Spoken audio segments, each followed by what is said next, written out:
तो कृष्ण भगवान की पूजा, कृष्ण भगवान, तो आप कृष्ण भगवान कहिए या फिर विष्णु भगवान कहिए, दोनों तो उन्हीं के अवतार थे वो लोग।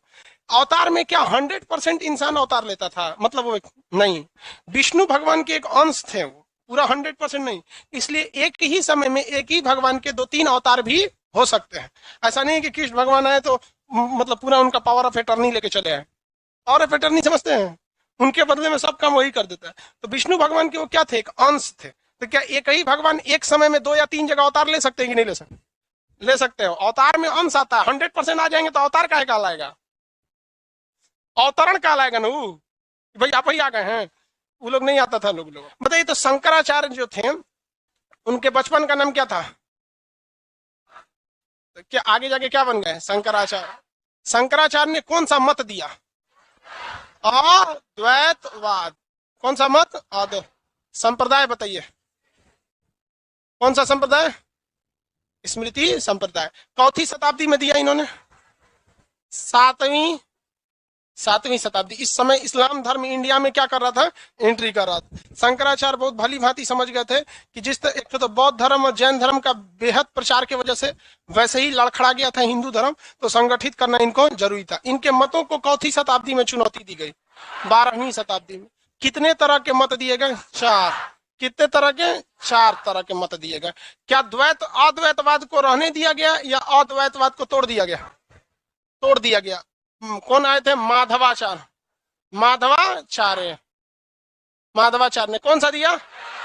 द्वैतवाद। इनको मानने वाले कौन समाज थे भाई? ब्रह्म समाज। इसके बाद आए निम्बकाचार्य।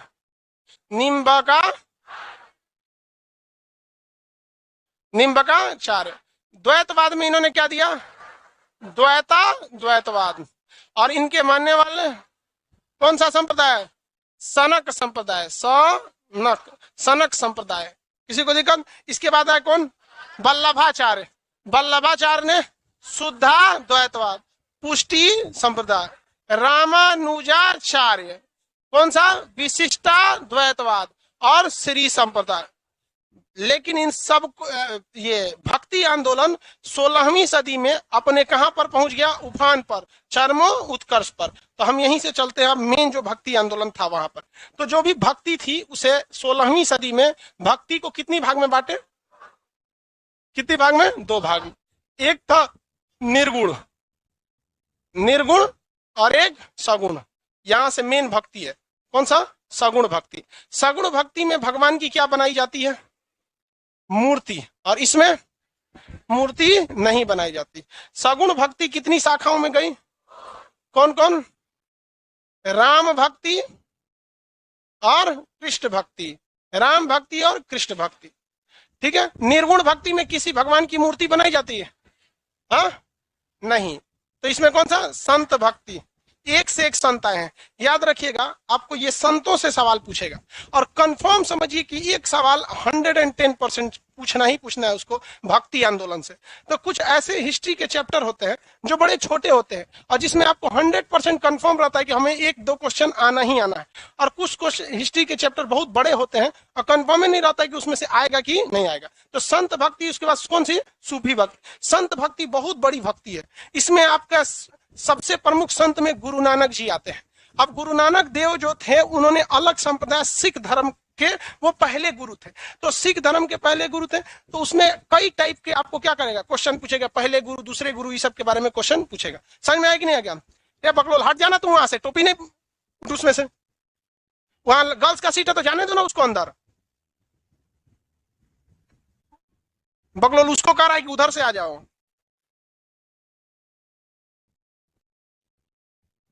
लड़की लोग टाइम से आया कीजिए। असल में आधा सीढ़ियां चढ़ के वहां बैठ जाती है सर, बहुत ऊंचा है भाई। कई को तो आधा के बाद लौट जाती है, बहुत ऊंचा है, कल से आएंगे। देखो इधर, तो हम लोग यहाँ पहले देखते हैं राम भक्ति में। राम भक्ति में 3 प्रमुख भक्त समझिए। एक रामानंद, कौन सी भाषा बोलते थे? हिंदी। रामानंद ने ही भक्ति आंदोलन को दक्षिण से कहां लाया था? उत्तर। बाकी के भक्ति आंदोलन के संत कौन सी भाषा बोलते थे? संस्कृत। तो संस्कृत बाउंस करके चल जाता है। समझ में आता है संस्कृत? बहुते कम समझ में आता है। देखिए हिंदू धर्म के ज्यादातर शास्त्र, ज्यादातर के हर एक शास्त्र संस्कृत में है, लेकिन कोई उसको बहुत अच्छा से समझ नहीं पाता है, एक आम पब्लिक। वही हाल इस्लाम के साथ है। इस्लाम धर्म में ज्यादा जितने भी नियम कानून है अरबी भाषा में, वो भी नहीं समझ पाता है। तो ईसाई सब ने दिमाग लगाया, कहा कि हम लोग को अंग्रेजी आता है, सब सिस्टम अंग्रेजी में कन्वर्ट मार देते हैं। उन लोग का बाइबिल वगैरह ज्यादातर किस में चलाता है? अंग्रेजी में। रियलिटी में देखेंगे तो संस्कृत में आप लोग को गिने चुने श्लोक वगैरह के मतलब पता होंगे, याद तो बहुते होगा नहीं, लेकिन मतलब कम पता रहता है। तो ये रामानंद ने पकड़ लिया इस चीज को, किस संस्कृत से उसको किस भाषा में उपदेश देने लगे? हाँ, हिंदी भाषा में। आज भी आप लोग को गीता के उपदेश सुनाए जाते हैं तो हिंदी में ही बताए जाते होंगे कि मतलब जैसे कृष्ण भगवान से कहा गया कि मतलब हमें मार डालिए, तो उन्होंने कहा कि एक काम करो, सुसाइड करने जा रहा था, हमको याद नहीं आ रहा है कौन आदमी सुसाइड करने जा रहा था, तो अर्जुन शायद था, सुसाइड करने जा रहा था। तो उन्होंने कहा कि एक काम कर, तू सुसाइड मत कर, 10 आदमी के भीड़ में जाओ, अपनी खूब प्रशंसा करो। तो कहा इससे क्या होगा, मैंने तो प्रण लिया है कि मैं आत्महत्या कर लूंगा। कहा कि बेटा, उन्होंने कृष्ण भगवान समझा, पार्थ सुन सुन सुन, खुद की प्रशंसा करना भी एक तरह का क्या चीज होता है? सुसाइड ही होता है। ये कितना बड़ा ज्ञान है। और लोग आज के खुद के प्रशंसा में बहुत मजा आता है, अरे हमारी तारीफ कर, जबकि गीता में खुद की प्रशंसा किससे तुलना की गई है? सुसाइड से की गई है, समझे, आत्महत्या से। तो यही बतवा अगर हम आपको संस्कृत में बोलते तो क्या समझ में आता? छोड़िए ना, हमरा खुद ना बुझाता तो हम आपको बताते कौन जी। नहीं समझ, बहुत टफ भाषा हो जाती है संस्कृत, समझ में आएगी नहीं आएगा? तो रामानंद ने इस चीज को समझ लिए थे, तो वो संस्कृत से उपदेशों को किसमें देते थे? हाँ, हिंदी में देते थे। इसके बाद दूसरे भक्ति इसमें आए थे, आपके सबसे फेमस थे तुलसीदास। कौन से था? तुलसीदास। इसमें तुलसीदास से 2 क्वेश्चन पूछता है।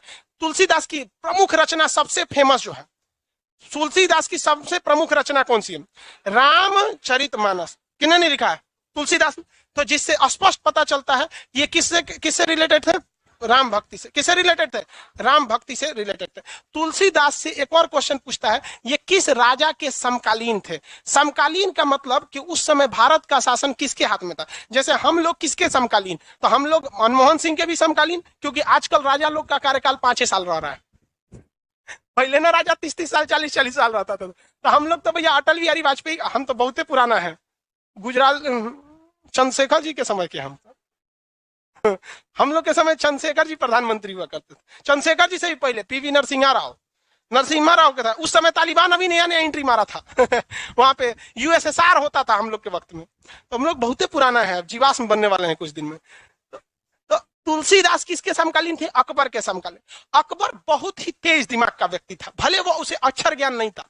वो क्या करता था, जितने बड़े बड़े टीचर थे सबको उठा ले आता था और क्या बना देता था? नवरत्न। नाम किसका होता था?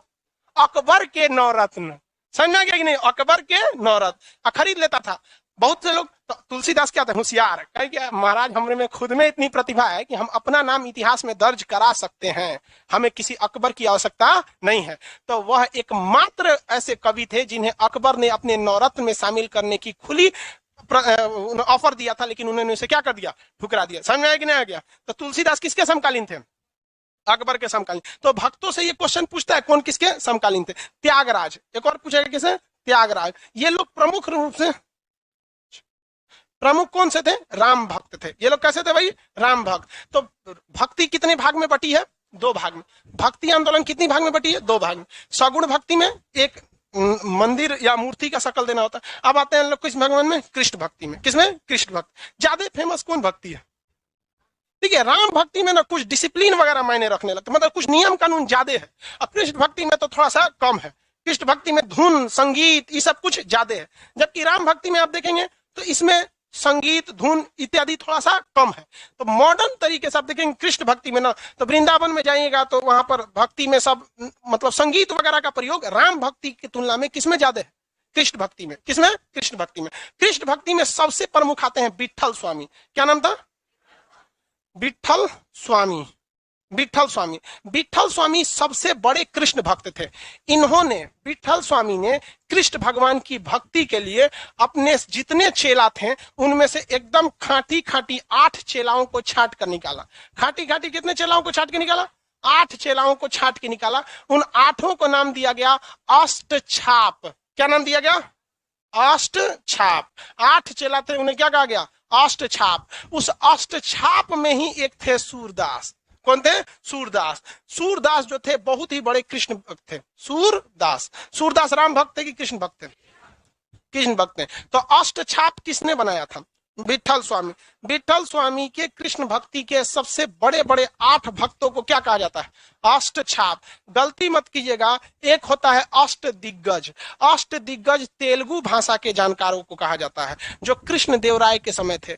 अष्ट प्रधान अभी पढ़ाएंगे आपको, शिवाजी के मंत्रियों को क्या कहा जाता था? अष्ट प्रधान।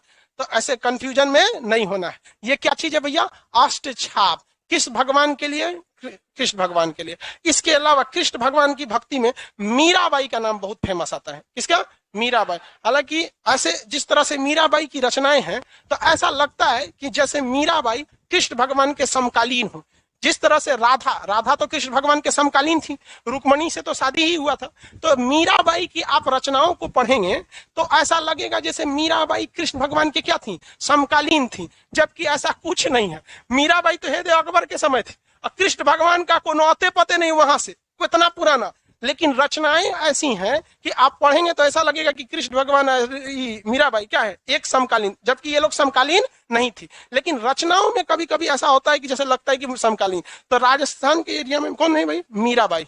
मीराबाई, मीराबाई। मीराबाई किस भक्ति में थी? कृष्ण भक्ति में। मीराबाई कृष्ण भक्ति में। एक नरसिंह मेहता गुजरात साइड में, नरसिंह मेहता कृष्ण भक्ति में कौन थे? नरसिंह मेहता। कृष्ण भक्ति में कौन आ गए? नरसिंह मेहता। पहला बोलिए कृष्ण भक्ति के। विठल स्वामी। विठल स्वामी के 8 शिष्यों को कहा गया? अष्टछाप। क्या कहा गया? अष्टछाप में सबसे प्रमुख सूरदास।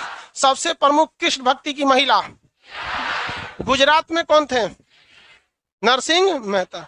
हाँ, नरसिंह मेहता। ये याद रखिएगा, क्योंकि गांधी जी नरसिंह मेहता के बहुत ही ज्यादा, गांधी जी उनके श्लोकों को पढ़ा करते हैं। वैष्णो जन तो तेरे कहिए, ये उनकी भक्ति थी। तो ये नरसिंह मेहता से सबसे ज्यादा गांधी जी किस भक्त से प्रभावित थे? नरसिंह मेहता से। दोनों जने गुजरात के थे लोग, समझ में आ गया कि नहीं आ गया? गुजरात के नरसिंह मेहता। महाराष्ट्र के क्षेत्र में एक बहुत बड़े कृष्ण भक्त थे जिनका नाम था तुकाराम। क्या नाम था? तुकाराम। तो महाराष्ट्र के क्षेत्र में सबसे महत्वपूर्ण कृष्ण भक्त तुकाराम। तुकाराम। तुकाराम जो थे वो शिवाजी के समकालीन थे। किसके समकालीन? शिवाजी। शिवाजी, हालांकि शिवाजी का जीवन लड़ते भिड़ते में बीत गया। जैसे बाबर और शिवाजी, ये दोनों शांति से नहीं रह पाए लोग, जीवन भर लड़ाई, इधर उधर, बहुत अजीब सा जीवन बीता इन लोग का। तो बताइए तुकाराम किसके समकालीन थे? और तुलसीदास, अकबर, तुलसीदास, तुकाराम, शिवाजी। ये क्वेश्चन पूछा हुआ, तुकाराम, शिवाजी। बंगाल और उड़ीसा के क्षेत्र में चैतन्य महाप्रभु, चैतन्य महाप्रभु, महाप्रभु, चैतन्य महाप्रभु। ये बंगाल के क्षेत्र में सबसे प्रमुख कृष्ण भक्त कौन थे? चैतन्य महाप्रभु। हालांकि ये राम भक्त भी थे। इन्होंने ही सबसे बेहतरीन ढंग से हरि कीर्तन चालू किया। हरि मतलब क्या हो गया? भगवान। कीर्तन मतलब कथाएं वगैरह हरि कीर्तन से रिलेटेड रहेंगे। समझ में आ गया कि नहीं आ गया? किसी को कोई दिक्कत नहीं है? वो पीछे वाले प्रोजेक्टर पे लेटर थोड़ा बाहर चला गया है। हाँ, थोड़ा थोड़ा कट गया, उसको थोड़ा देख लेना। कोई दिक्कत नहीं ना जी? थोड़ा सा बड़ा हो गया होगा साइड में, ये लेटर वगैरह ये बाहर चला गया। प्रोजेक्टर उधर दिख रहा होगा। अच्छा ठीक।